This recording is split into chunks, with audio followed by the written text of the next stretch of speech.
Here we have a map of Africa, a map of Southern Europe. You've got the Mediterranean. You need to know where Egypt is. You need to know where Libya is. You need to know where Carthage is, where Numidia is, where Ceuta is, where Spain is, because all of these places are important in the story.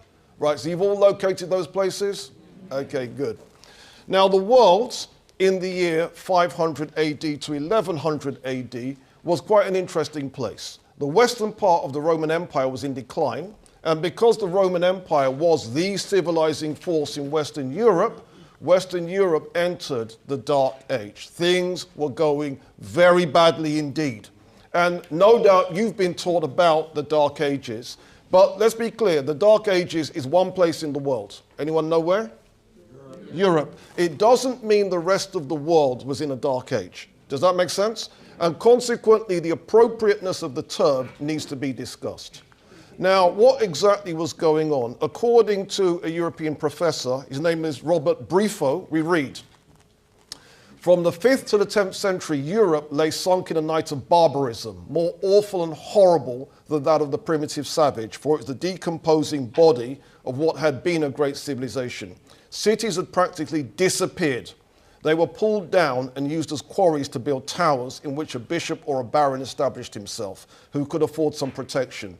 In Nîmes, for example, the remains of the population dwelt in huts built among the ruins of the amphitheatre. Other towns were completely abandoned. Famines and plagues were chronic. There were 10 devastating famines and 13 plagues in the course of the 10th century alone. Cases of cannibalism were not uncommon. There were manhunts, not with a view to plunder, but for food. Are we understanding this? All right, now when I read that, the obvious question is, for real? So what do all the European scholars say? Joseph McCabe wrote a book called The New Science and the Story of Evolution, where he says, none of our modern sophistry redeems the squalor of Europe from the 5th to the 11th century. By the year 1000, Europe was reduced to a condition which, if we were not Europeans, we should frankly call barbarism. Yet at that time, the Arabs had a splendid civilization in Spain, Sicily, Egypt, and Persia, and linked it on to those of India and China. Now, you'll notice that Joseph McCabe has called what happened in Spain Arab. Interesting. In other words, couldn't bring himself to go as far as he needed to go, but it's cool. All right, what about the civilization of the Moors? There's a Muslim chronicler, and we read, Córdoba is the bride of Andalusia. To her belong all the beauty and all the ornaments that delight the eye or dazzle the sight. Her long line of sultans form her crown of glory. Her necklace is strung from the pearls. Her poets have gathered from the ocean of language. Her dress is of the banners of learning, well knit together by her men of science, and the masters of every art and industry are the hem of her garments. You've never heard a city described like that. And you can read about this in the story of the Moors in Spain. Okay, now, what are the details? The Muslim city of Córdoba in Spain was much like a modern city by at least the year 950 AD. It had raised streets drained by sewers. It had raised pavements, it had street lamps, and it had a population of 1 million people. There were at least 200,000 properties and 60,000 mansions and palaces for the elite. The grander homes were 2 stories. They had latrines, running water, and the fine gardens surrounded the large buildings. There were 900 public baths and many private baths, 800 public schools and many colleges. Education was offered to girls as well as boys. This is an Islamic situation. We're understanding this. The El Zahra Palace, almost a city by itself, had 15,000 doors of brass and iron. By the way, I did actually visit that site. It is off the charts. If you get the opportunity, visit Spain, check out the Medinet El Zahra Palace. There were 4,000 markets where you could buy Chinese tea, Indian spices, Russian furs, African ebony and ivory, and locally made goods. I know people are thinking, Robin, you're exaggerating. We ready for this? We feeling that? Do you think we should go inside? All right, the building is called the Great Mosque of Córdoba. The Spanish today call it La Mezquita. And if you then look up at one part of the ceiling, that's what's there. Not exactly jungle savagery, is it? All right, now about the presentation. We're going to deal with a few themes. Who are the Moors? Ladies and gentlemen, I hope that you're doing fine wherever you are today. This is your presenter, Jintuk Stories, and today is a learning day. Today is a history day, and I think that it's important that all of us get to learn. Now, what are we talking about today? Today we're talking about the origin and the history of Moors. One of the most stories that, one of the most history that most of us, especially continental Africans, are not being told. This is the part of history that I've never sat in any class of history and add about this group of people. Maybe places which are related to these people, but not did I ever add the term who is a Moor, right? So it's an important part of history that I think we all need to recall, we need to learn. And today's presenter is going to be Robin Walker, who is a British historian, educator, and an author who is known for his work on African and Black history. Is particularly focused on challenging mainstream historical narratives that often overlook or minimize the contribution of African civilization to global development. You know, it's important that we also get to learn some history because the Moors really played an important part of history when it comes to civilization. Now, according to the Eden Science Academy, that Professor Robin Walker, who his famous work, which is known as When We Ruled, which highlights the rich history of Africa and its people. It tries to offer comprehensive account of African empires, scientific achievements, and cultural developments before and after the transatlantic slave trade. And this is an important part of history that, guys, I want us to buckle up and watch this video. I hope after this video you're gonna be learning something which is so important that I want us to learn together. So I just don't want to say much. I want to introduce the video to you. I want us to watch the video. I want us to learn from the video right now. Just a request: if you're watching this video for the first time, I'll ask you to subscribe to the channel. I'll ask you to join my membership. I'll ask you to, you can check my Cash App account if you want to buy me some coffee. I'll be really thankful for that. So, because for the longest time, our history, Black people's history, because the Moors were black because they were found in the northern part of Africa. So it's always important for us to get to know this part of Black history. Why does Professor Robin Walker focuses on Black history? Now, Walker focuses on Black history because it is a means of empowering and educating people of African descent. He believes that understanding the rich heritage and contribution of African civilization can combat the narrative of inferiority often perpetuated by the colonial Eurocentric histories.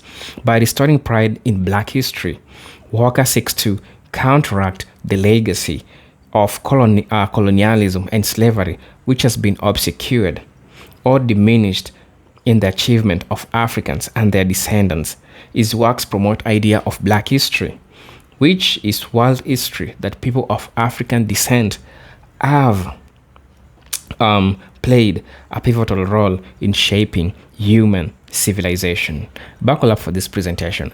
I hope we are all going to learn from this. This is a presenter, Jintuk Stories, and let's just jump right into it. Until then, you know how we do it. And what terms were used to describe the Muslims in Spain. I'm going to briefly talk about the conquest of Granada. I'm going to talk about the Umayyad dynasty, the Almoravid dynasty, the Almohad dynasty, and the Kingdom of Granada. So these are the themes that I want to get with in today's session, time permitting. All right, let's go. The peopling of North Africa is a complicated story. And it's complicated because North Africa is made up of multiple populations. Now, the very first people there were Africans, and they were descended from the people who created the Saharan rock paintings, and their descendants in North Africa are still there. They're called the Haratin Berbers and the Chauchen Berbers. Then you had a second group of people joining the populations in North Africa, Europeans. There was a European invasion of Egypt, and this invasion was during the time of Ramses III, and these invaders were called the Sea Peoples, coming in from the sea. And they had a big impact, and their descendants are in North Africa today. Then there was the Roman occupation of North Africa in the 2nd century BC, and the Romans ruled North Africa right up until the Arab period. And there was also the Vandal invasion. The Vandals are Germanic speakers. Does that make sense? And that's a very, very important part of history. Scholars don't want to talk about it too much, but it's a very important part of history, trust me on that one. If I've got some time, I might get into it a little bit later on in the presentation. Then, of course, there was the Arab conquest of North Africa. The reason why so many North Africans are called Arabs is because they're not indigenous to Africa. They come in from Arabia, they conquered their way. Does that make sense? And they conquered in the 7th century AD, and right now, 2022, they're still there, and they are the dominant population. Then you have Europeans, another group of Europeans entering North Africa as slaves. And these people entering North Africa as slaves came from the Slavic states. Slavic states, Eastern Europe. Does that make sense? One of the reasons why Eastern Europeans are to this very day called Slavs, and one of the reasons why Western Europeans have beef with Eastern Europeans. And as you know, that's what Brexit was all about. Right? Someone must have mentioned the war. All right, and then you had another group of people joining the population in North Africa, Africans, who were captured as slaves and brought there after the 16th century. Does that make sense? Now, the point is, do not confuse group 1 with group 5. Are we understanding this? And scholars do that, and why they do that is so they can present all black North Africans as descended from slaves in the 16th century, and then present the Europeans that conquered during the Sea Peoples period as the original North Africans. Do you get it? This is why the details matter. Okay, now the original Moors, the oldest art in North Africa are the Saharan rock paintings. And the Saharan rock paintings, we feeling that image? And if you can Google them, you can see they're all Africans. And the descendants of that are the Haratin Berbers and the Chowchen Berbers. And that's what a typical Haratin looks like, all right? But we mentioned the Sea Peoples, the Vandals, the Romans, and their descendants, and intermarriage took place between them and the original Moors. Does that make sense? So you now have Moors that look like this. Are we understanding that? Now, this woman is a part of Moorish history too.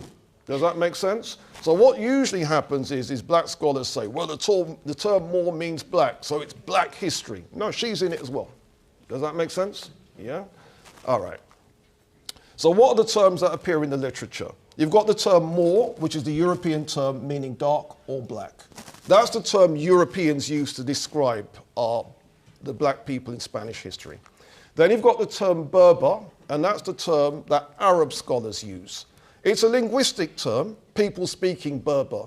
The origins of Berber, by the way, is in East Africa, in the Horn of Africa. You can link ancient Egyptian, you can link Berber, you can link Cushitic, which is Somali, you can link Hausa or Chadic. They all go back to one parent, which is in the Horn of Africa. That automatically tells you that the very first Berber speakers were sub-Saharan Africans. Then you've got the term Arab. Now, a lot of scholars are happier using that because it's better than saying African. Do you see why people are happier saying that? Now, in truth, the term Arab can, with justification, be used because the official language used during the Moorish period was indeed Arabic, all right? Then you've got the term Saracen. Right, you old heads here, who remembers the TV series Gladiators? Right, did you notice that all the black gladiators had race-specific names? There was Shadow. Everyone's forgotten this, right? All right, for you young heads here, this is what Britain was like back in the day. So you got the gig, you became Shadow, you became Rhino, you became Nightshade. And of course, yeah, Google this. And of course you had Saracen. Now what the word Saracen means is desert dweller. It's coming from the word Sahara. The problem with the term desert dweller is it doesn't tell us, is this the African desert or the Arab desert? Which one? Does that make sense? All right, now, the Arabian invasion of North Africa was of great consequence. The Arabs conquered their way across between 639 and 708 AD. Many Africans fled south from North Africa to lands south of the Sahara to avoid being enslaved. This is why in Africa today, non-blacks live north of the Sahara and blacks live south of the Sahara. Do we get this? And if you visit any one of the North African countries, the further south you go, the blacker everybody gets, right? Now, those that remained converted to Islam. The Arabs occupied Egypt in 639 AD. They occupied Tripoli, which is Libya, 643 AD, and southwest Morocco by 681 AD. I'm using terms like Morocco because you know where it is on a map. These countries didn't exist under those names at that time.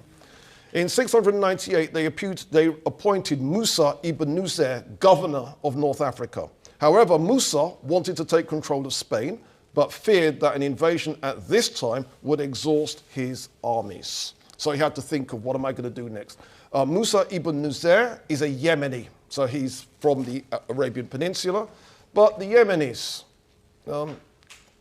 do any of them look like any of you? Yes. Yes. So that's another story. All right, so what was going on in Spain? Well, in Spain, the Visigoths, the Germans, had been in control for the previous 200 years. And they are the ancestors of modern Spanish identity. Does that make sense? So if you're Spanish, your ancestors are the Goths. Does that make sense? And it's during this same time period, these German speakers basically conquer the Roman Empire. They also conquer their way into Britain, and they become the English. Do you get that? So what does that mean? It means before 500 AD, no, 400 and something AD, there weren't any English people living in England. Do you know where they were living? Germany. Yeah? All right. Now, the Goths seized Spain from the rule of the ailing Roman Empire that was collapsing during this period. So what did Musa do next? He sent a reconnaissance mission of 500 African converts to Islam into Spain, led by an African called Tarif. Using 4 ships supplied by Musa, they landed in Spain and they plundered a port. And they gave the port a new name, Tarifa. What about that? Named after Tarif, right? And what happened is the Moors imposed a special tax at that port, and that's the origin of the word tariff. Right? Did we know this? Aren't you glad you're here? All right, so in 711, Musa sent a second and more formidable African army into Spain, led by Tariq ibn Ziyad. Tariq ibn Ziyad was an African, and he led an expeditionary force of 6,700 African soldiers, 300 Arab translators and propagandists, and they occupied a portion of Spain, and then they renamed that part that they occupied the Rock of Tariq, Jebel Tariq, Gibraltar. We understanding this? Yeah? So that too is named after an African. Yeah? Okay, now European writer from the time period. There's a European monk, and this is what he said happened.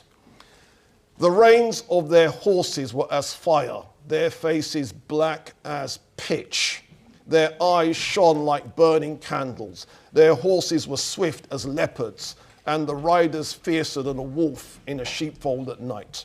The noble Goths were broken in an hour, quicker than tongue can tell. O luckless Spain. Now, can you see that there's a description of the Moors that you don't often see? Faces black as pitch. So that tells us that dark-skinned Moors were the majority, but the light-skinned ones were also there. All right? Okay, the early years. The early years of Islamic rule in Spain were unstable. There were 19 governors over Cordova between 716 and 747. When you have a large number of rulers in a short period of time, that's political instability. Right?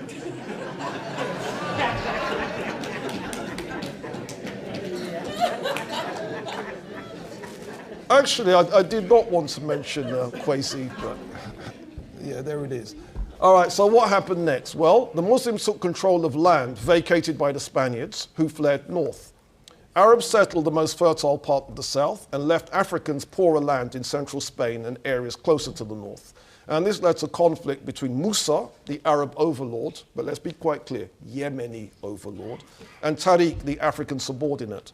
An African and Arab conflict would escalate and even blowing up into civil war. So they had to find a ruler who could unite both. And this ruler was Abd al-Rahman I.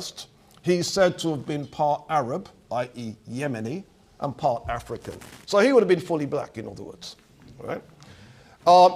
In May 756, he became the ruler of Islamic Spain and the first of the Umayyads. He divided the country into military districts and administered it on that basis, and he created a standing army of 40,000 men who were mostly Africans. In agriculture, he made developments that led to the growth of the farming industry. He introduced accurate land surveying, built granaries to combat food shortages, and established effective irrigation canals. From the Middle East, he imported cotton, fruits, rice, spices, sugarcane, and vegetables. And so the industries that developed from Abd al-Rahman's policies were sugarcane and cotton were planted near the Mediterranean coastal regions. Figs and olives were farmed in the south. Oranges and wine were cultivated in Granada and Malaga provinces. Oranges, rice, and palm trees sprouted in Valencia. A silk industry grew up in Murcia. Leatherworking and dyeing flourished in Cordova. Ordnance developed in Toledo, and ceramics industry prospered in Almeria. Now, this is what the Science Museum in Granada has to say. We've got here hydraulic technology. Great advances were made in hydraulic technology in El Andalus, Andalusia, Spain. The traditions of classical engineering were combined with new ideas emanating from the Islamic world from two principal sources, Syria and North Africa. The Eastern writer, El-Yaziri, was a leading proponent of these ideas. So, new ideas, what dates, please? What dates? 12th and 13th centuries. Does that make sense? And when this happened, this was new. We getting this? And then they have an example of a water wheel, and then they have the animal-powered water lifting device. Can you see that? Yeah? Now, medieval Nubia had sakias. Can you see that that sakia is the same as that? Does that make sense? All they did was they changed the four-legged beastie in the picture. Yes? And then we read Ibn Hawqal writing in 951 AD. What date, please? 951 AD. The most prosperous part of the country, Nubia, is the territory of Alwa, which has a continuous chain of villages and a continuous strip of cultivated land, so that a traveller may in one day pass through many villages, one joining the next, supplied with waters drawn from the Nile by means of sakias. 951 AD's 10th century. So why did the Granada Museum say the 12th and 13th century stuff was new? Why did they say that? Well, let's look again. We read about the new stuff, and we read that it was an Eastern writer called El-Yazari. Do you see? So they wanted to credit him. Now, why did they want to credit him? One wonders why they'd want to credit him.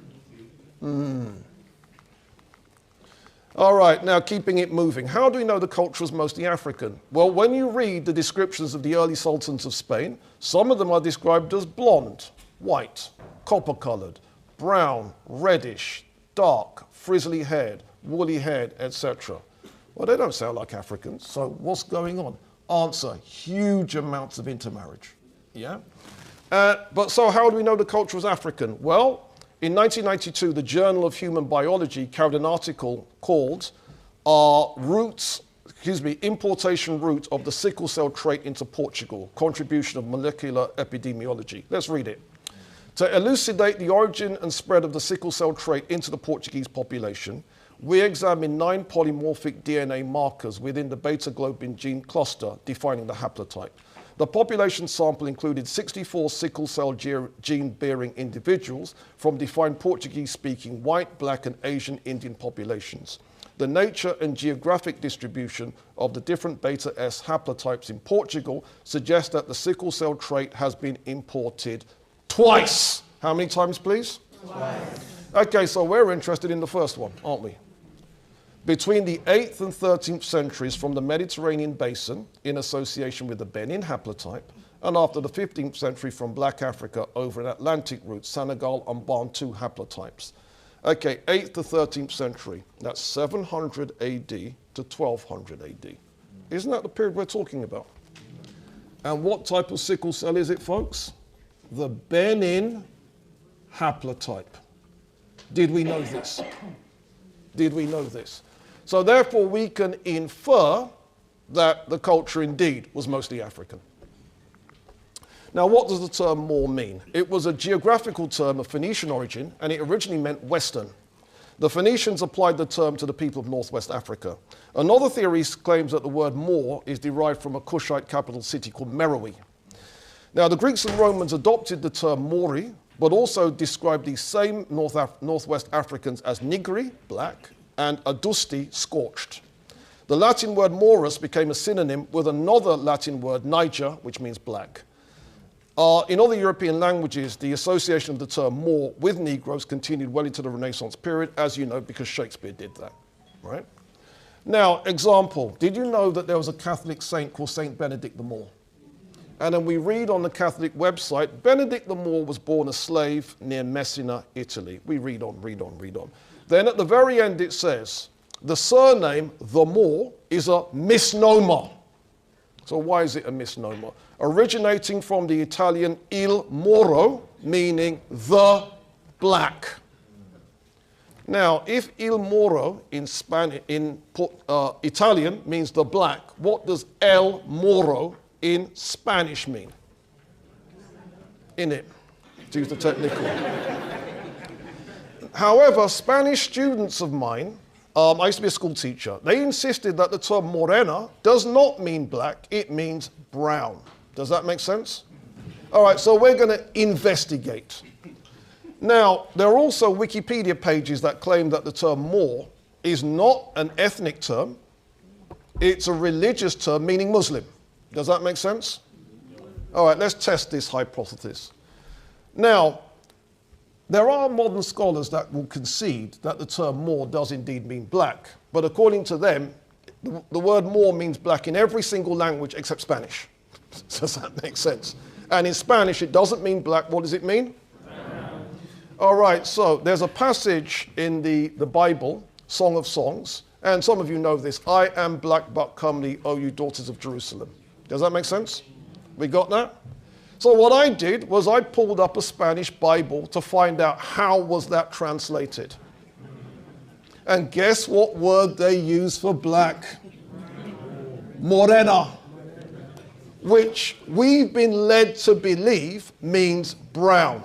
All right, hold that thought. So you know what I did? There's something called, you've got these various texts, they call it apologetics, where they're breaking down different words of the Bible. Now, can you see where it's got there? The girl's uncertainty, and then you've got third paragraph, RSV, very dark. Can you see that's the same word that was translated as morena? We read on. JB, AV, ASV, more correctly, black. All right, let's carry on. This particular form is used only 6 times in the Old Testament. In this context, the word is hyperbolic. Suntan makes one swarthy, but not black. Although the simile at Song, chapter 5, verse 11, indicates that the meaning of the word is shiny black. So, what is therefore the correct translation of morena? Shiny black. Now, how black is that? All right, now, do you remember this? And you're wondering, what's this got to do with anything, right? All right, now, what's really interesting about this is Samuel Pepys had something to say. Samuel Pepys, 23rd of May, 1663. This is his diaries. And so we parted. Only there was walking in the gallery some of the Barbary company. And there we saw a draft of the arms of the company which the king is of, and so is called the Royal Company, which is in a field argent, an elephant proper with a canton on which England and France is quartered, supported by 2 Moors. The crest and anchor winged, I think it is, and the motto too tedious. And can you see that's that same Latin thing that I couldn't read earlier? So can you see that at the time, people said these were Moors, and then later on, it was now pretended that it was 2 African blacks. Now, if you can confuse the two, it means that Moors can be confused for African blacks. And we have to thank Sir Samuel Pepys for dropping the science on us. Okay, what about the Arabs? Now, the Arabs in Spain were mostly Southern Arabs and Yemenites, and even today, many of these people are Negroid. And taken with the Africans, the Islamic culture of Spain was largely a Negro achievement. For this reason, the culture is known as the Moors in Spain, a reference to the black colour of the conquering group, whether from Africa, who were the majority, or whether they were Southern Arabs or Yemenis, who were the minority. All right, now during the pinnacle of intellectual culture in 950 AD, Joseph McCabe tells us books were now in such demand that Professor Ribera estimates Cordova alone produced 70,000 to 80,000 a year, all beautifully handwritten and very richly bound. The old parchment roll was discarded, and the manufacture of paper, which the Persians had learned from the Chinese, occupied large mills at Zatifa. The Caliph had a superbly housed collection of at least 400,000, some writers say 600,000 books, in rich bookcases. Courtiers and rich merchants followed his example, and libraries of 10,000 to 50,000 works were found in the mansions of the wealthy. Even the humbler classes thirsted for books, says Ribera, and the servants or ladies of the harem were of higher price if they were well read. The wit of the learned is as precious as the blood of the martyr, a popular proverb ran. One copying shop at Cordova employed 170 women, and women authors were highly esteemed. And what that means is there is therefore going to be a genre of black women writers once those documents are tracked down. Okay, so a summary of the Moorish achievements then. The silk industry, agriculture where they were growing rice, sugarcane, dates, ginger, cotton, lemons and strawberries. Mining, where they were mining gold, silver, tin and lead. There was a maritime industry. There were factories turning out sword blades, turning out shields, turning out brass and iron implements. And the sciences, such as the number system we have today, the compass, the teaching of geography from a globe. By the way, the compass, that wasn't an African invention. Somebody else did that. But bringing it into Spain was the Moors. Teaching of geography from a globe, yes. There is a famous Moorish geography text by a scholar called El Idrisi, and he says the world is as round as a sphere, and the waters are adherent on it by a process of natural equilibrium, he means gravity, and it is divided into 360 degrees. This is in a Moorish geography book, 1153. Are we feeling this? Yeah, that book, by the way, the other name for it is Kitab Ruja, the Book of Roger. Moreover, the materia medica that Europe had right up until the 1900s was the same one that the Moors introduced. How do we know this? H.G. Wells drops that information. Right, now impact in Europe. By 950 AD, centers of learning were just beginning in Christian Europe. Located at Barcelona, Toulouse, Marseille, Lyon, Segovia, etc., they existed to translate texts from Arabic to Latin. Right, how much time have I got? How much time have I got? As long as you want. Carry on. All right, stretch time. Everyone get up.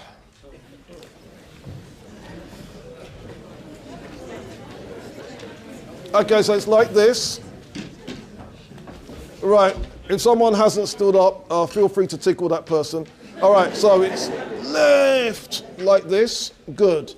It's to the right like this, good. It's to the back like this, good.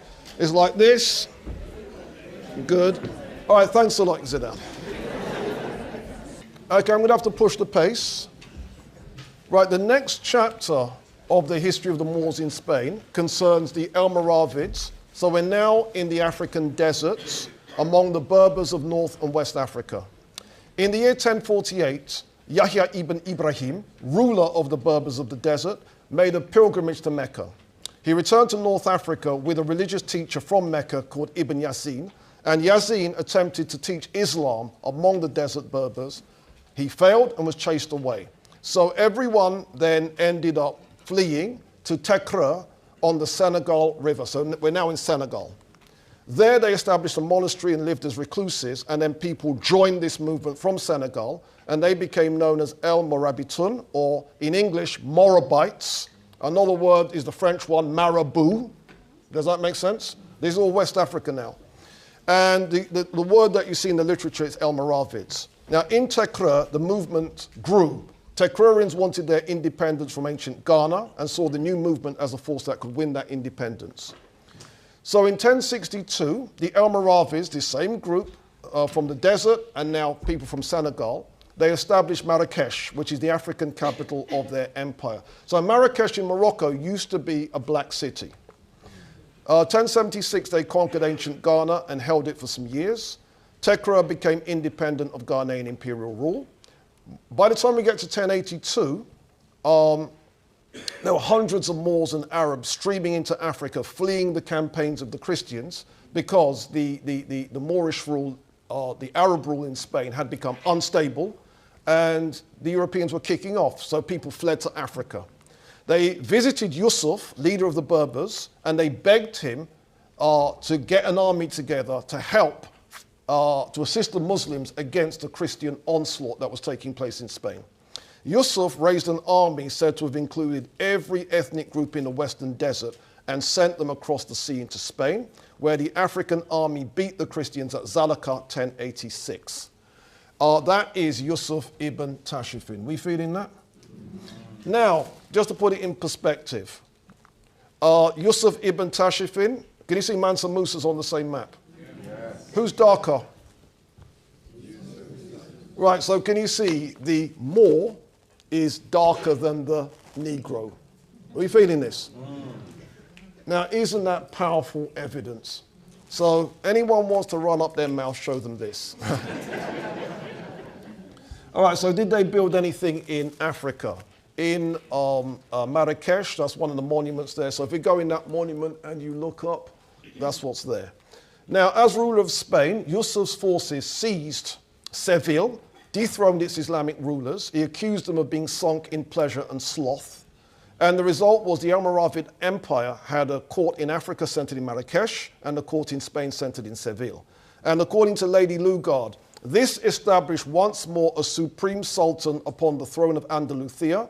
The dynasty which he founded must be regarded as an African conquest and an African dynasty. That's coming from Lady Lugard, the same woman that named Nigeria. Same woman. All right, now the Almoravid Empire was very extensive. Under their sway were the lands of Senegal, Morocco, Algeria, Tunis, and Spain, with 13 kings acknowledging the overlordship of Yusuf. So can we see a map? We feeling that? A little bit big, isn't it? So what did they achieve? The Almoravids are probably the people responsible for spreading golden coinage into Europe. From the 12th century, the Christian Spaniards minted golden coinage to imitate the Almoravid coins. In 13th century mints in Florence, Genoa, Marseille, and Venice turned out golden coins in imitation of those of the Christian Spaniards. And in 14th century Europe, Northern Europe, we start to see golden coins. And when golden coins were made in Britain, what name were they given? Guineas. And according to El Idrisi, I mentioned him a minute ago, El Idrisi, gold was minted at some place in the extreme west of Africa in the 12th century and put into circulation. That might be where the Almoravid coins came from. All right? Okay, now, the Almoravids tried something in Spain. We're not quite sure what the something was, but they got their butts whooped. And the result then was the Kingdom of Aragon issued a crest that shows that the Christian cross has beaten the 4 Moorish princes. Does that make sense? All right, now can you see how the Moors are depicted? No ambiguity there, right? And then when the Habsburg dynasty came along, they took the same crest and turned it into one of their coins. And can you see that not only have we got the crowns, can you see the hair? Are we feeling that? And you know, you've got places like Corsica, Sardinia, those kind of places. You want to look at their flags. Yeah? We are on their flags. All right, now, that was the Almoravids. The next dynasty are the Almohades. And they began as a religious movement among the Masmuda Berbers of Morocco. And according to the documents from the time, the Masmuda Berbers were described as blacks by Abu Shama in his Kitab al-Rabdatayan. Blacks, Sudan. Does that make sense? So in 1106, Ibn Tumart completed his religious education and preached against the Almoravid establishment, who he accused of being lax and luxurious. So Ibn Tumart himself was declared to be the Mahdi, which is the Messiah. What happened next? Well, Abdul Mumin, another Masmuda Berber, took control of the movement. He was a brilliant organizer who unified the various Berber groups into a cohesive force. And there was therefore a power struggle between the Almoravid establishment and the newly rising Almohades. And the newcomers triumphed in 1147. They seized Marrakesh and executed the last Almoravid monarch. The documents say he was deprived of his head. And in 1150, they became masters of Spain. Thus, for a second time, says Lady Lugard, a purely African dynasty reigned upon the most civilized throne of Europe. This is why you've got to quote this stuff. You follow me? All right, so did they build anything in Africa? This is the Kutubia Mosque of Marrakesh. Let's take a look inside. Is that not exquisite? We feeling that? All right, now the city of Seville in Spain became the African capital in Spain. Was a fine city of famous gardens, squares, and a suspension bridge. It had good streets lined with magnificent buildings and spacious houses. The courtyards were planted with trees that bore oranges, lemons, and other fruits. And they had a population of perhaps 500,000 people. Right, that's there right now. We feeling that? This is the El Cazaba Palace. If you get the opportunity to take a look, take a look. And of course, the Heralde of Seville. Now that is, that building now is a cathedral, but you can infer what it would have been before it was a cathedral. It was the mosque. Yeah? Meanwhile, did I mention that there were translation houses that were established in certain parts of Europe that were translating texts from Arabic to Latin? By now, those places had borne fruit. And by the 12th and 13th centuries, we get the rise of the major European universities. Bologna in Italy, 1158. Montpellier, France, 1180. Oxford, England, 1200. Toulouse, France, 1223. Rome, Italy, 1245. Cambridge, England, 1257. Are we feeling this?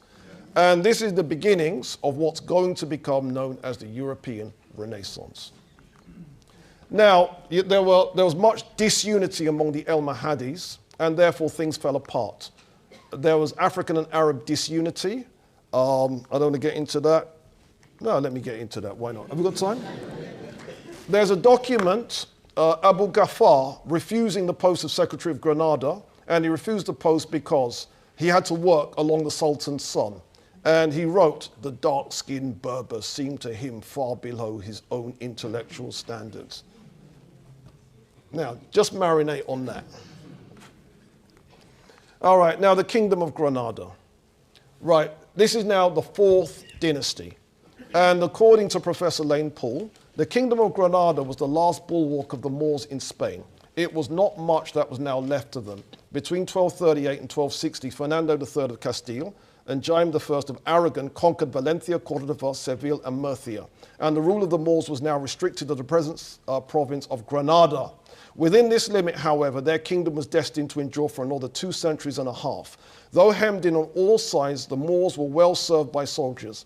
The people of the conquered cities, the most valiant warriors of the vanquished Muslim states, came to place their swords at the disposal of the one remaining Mohammedan king.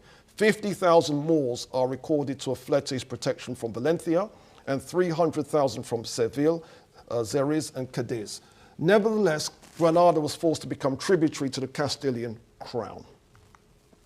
The founder of the dynasty of the Beni Nazir, i.e. the Nazrids, an Arab called Ibn el-Ahmar, the red man because of his fair skin and hair, was a vigorous sovereign. So this now is not an African dynasty. This is now an Arab dynasty. Does that make sense? But it seems that Africans stepped very, very correctly. Here's how. Because it seems that they worked out, better marry him off to this woman and keep that going. So by the time we get to the end of this dynasty, they're black. So yeah, they stepped very correctly here. What have we got? Okay, now in the case of Ibn el-Ahmar, we read, he paid homage and tribute to Fernando and his son Alfonso the Learned, not, however, without more than one struggle to free himself from their yoke, and from that time forward, Granada, with its surrounding territory, was generally left alone. All right, now what's there? We feeling this? By the way, if you ever go to the site of Alhambra and you want to document what's there, it will take you about 4 hours to photograph everything. And that's if you're at it, yeah? All right, towards endgame. After 1417, however, Muslim leadership in Granada became more and more unstable. There were short-lived reigns, factional fighting, and rulers getting their backing from the Christians. After 1469, the kingdoms of the Christians, Aragon and Castile, had become united by the marriage of Ferdinand and Isabella. From 1484, they campaigned against the Moors and gradually closed in and then blockaded the city. So we get the conquest of Granada, 2nd of January, 1492. Ferdinand and Isabella entered Granada as its masters. They exiled Abu Abdallah. Abu Abdallah is his proper name, but in European accounts he's called Boabdil. Abu Abdallah, Boabdil, same person. So they exiled Abu Abdallah, where his descendants learned to beg for their daily bread. 4 years later, King Manuel of Portugal ordered the expulsions of the Africans. Those expulsions continued up to the time of King Philip III, who completed the policy in 1609. Some returned to North and West Africa, but others fled elsewhere in Europe. Where in Europe did some of them go? England. You follow me? John Blank, all that stuff. Yeah, they end up here, some of them. It is stated, writes Professor Lane Poole, that no less than 3 million of Moors were banished between the fall of Granada and the first decade of the 17th century. They were cleaned out. Right, now the question is how do the Spaniards remember this? Now, a documentary was made by Raggy Omar, and it's like, bruh, you dropped the ball. You're going to see how Raggy Omar dropped the ball. Talking about things that don't matter, when things that do matter don't get mentioned. Does that make sense? But why it's important is there's a Spanish ritual where they've got these puppets that they're holding up. And the puppets you can infer, one of them is supposed to be Ferdinand, one of them is supposed to be Isabella, one of them is supposed to be Boabdil, Abu Abdallah, and one of them is Boabdil's mother.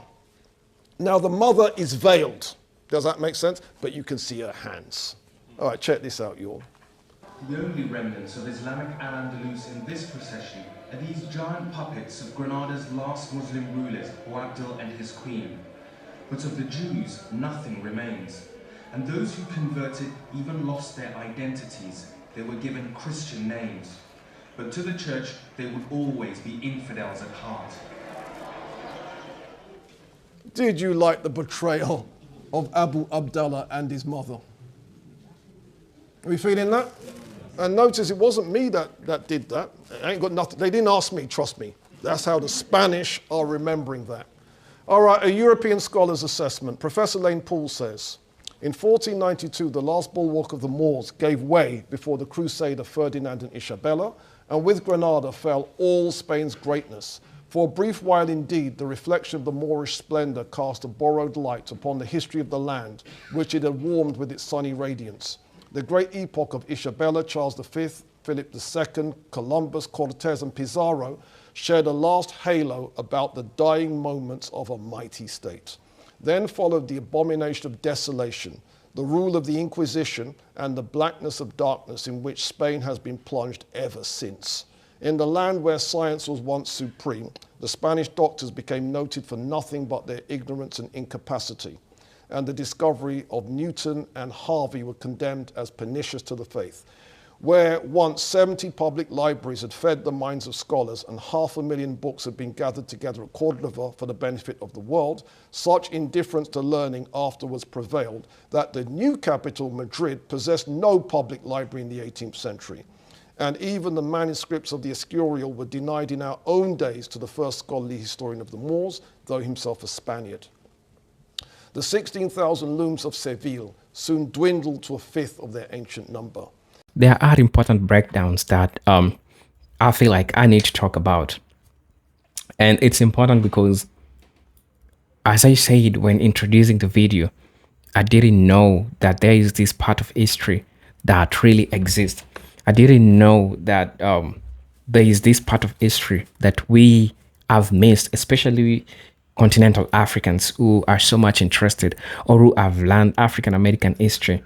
That's the part that majorly we have not looked into, because most of our syllabus focuses on the transatlantic slave trade and the impact of transatlantic slave trade to Black people and to the entire global, and how it shaped how people really think or how people really thought about some aspects of life.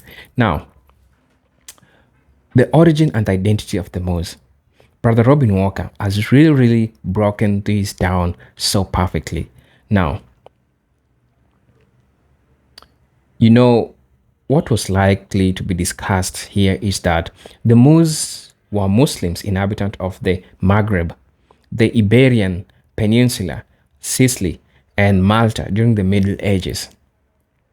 The civilization flourished from the 8th century, beginning with Umayyad conquest of Hispania in 711 CE until the fall of Granada, that is in 1492.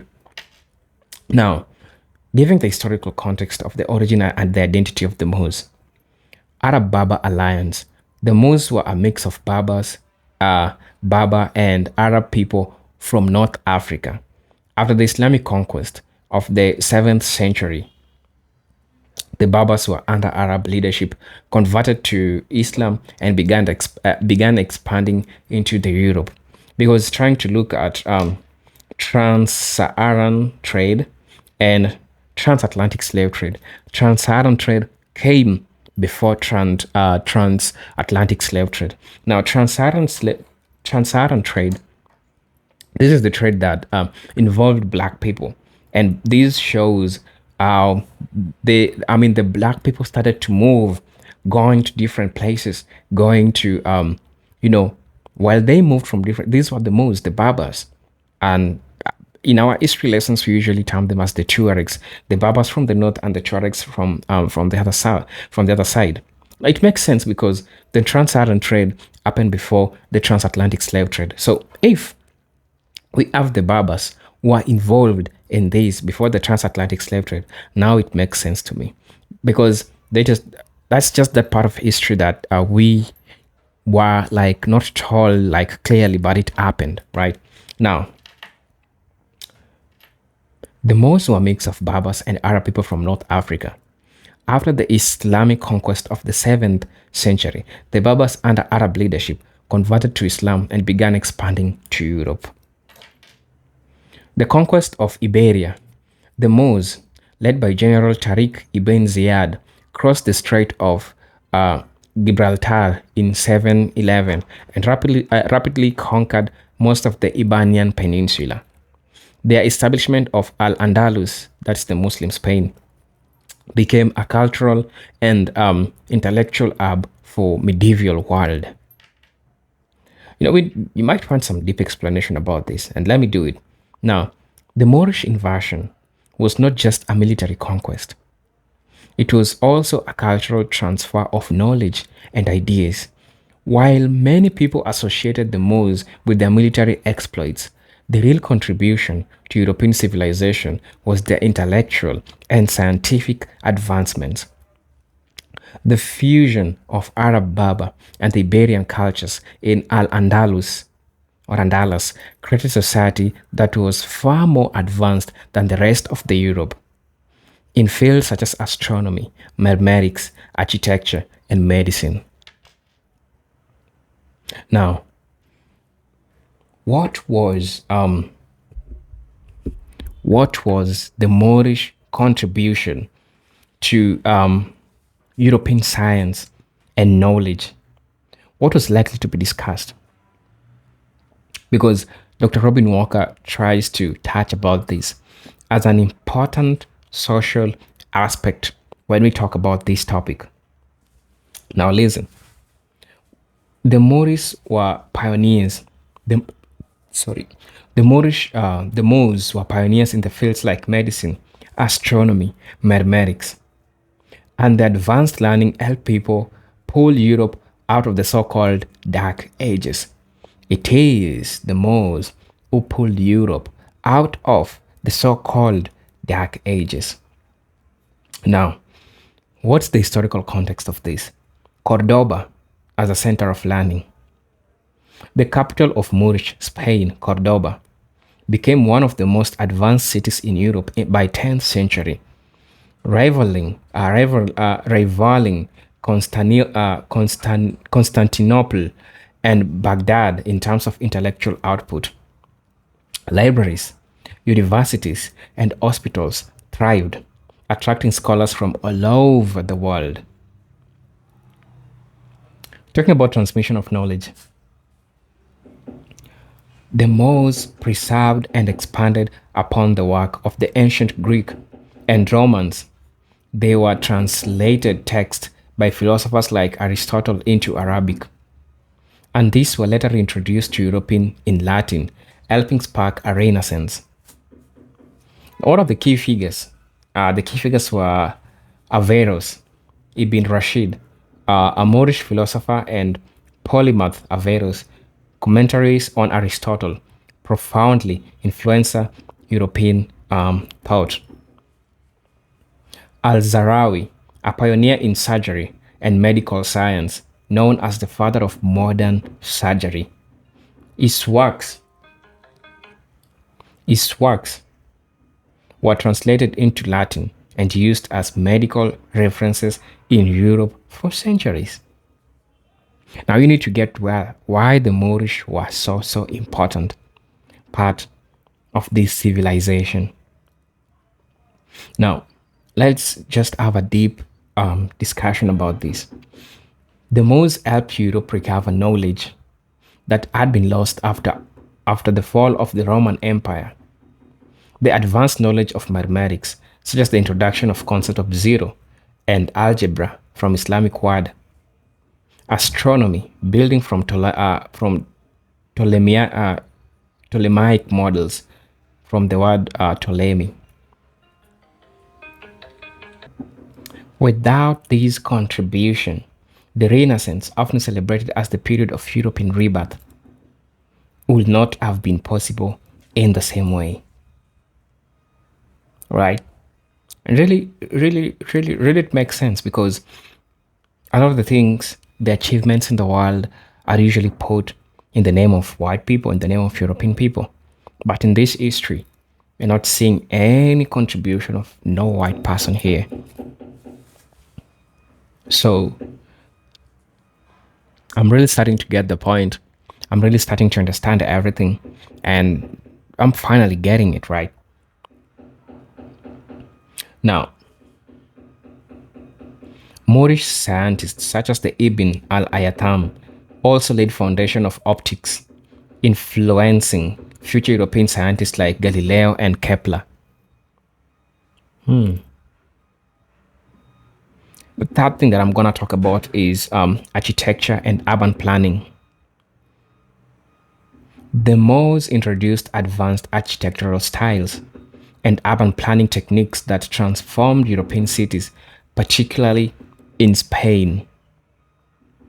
The Moorish architectural achievements of the Moors can be seen in structures like Alhambra, placed in Granada, the Great Mosque of Cordoba, and the Alcazar of Seville. The designs were characterized by intricate geometric pattern, use of water as a design element, and the famous Ostro arc. The urban planning. Moorish cities were some of the most advanced in the world at that time. They introduced innovations such as paved streets, public baths, and sophisticated sewage systems, which were largely absent in medieval Europe. The urban sophistication of the Moorish Spain contrasted sharply with the rest of Europe and the medieval period.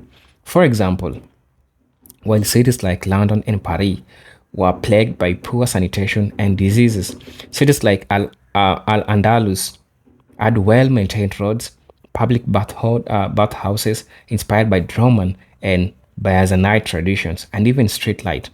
This urban planning created a thriving urban culture where intellectuals, traders, and craftsmen could flourish. It's always important part of history, and I thought I've learned a lot of things um, from the video, from this video in particular. And I hope that we all really get to learn, really get to see how it's important for us to get this part of history, right? Because I feel like our history somehow was biased and we were not taught some things. And I'm coming to learn a lot of things today. And it's important and it's good that at least I know something different. And this is a good part of history that most of us need to learn, because it's important not just to me and to everybody who is watching this video. This is a presenter Jintek Stories, and I hope that you've learned something from the video. Until then, peace, love, and harmony. Salute.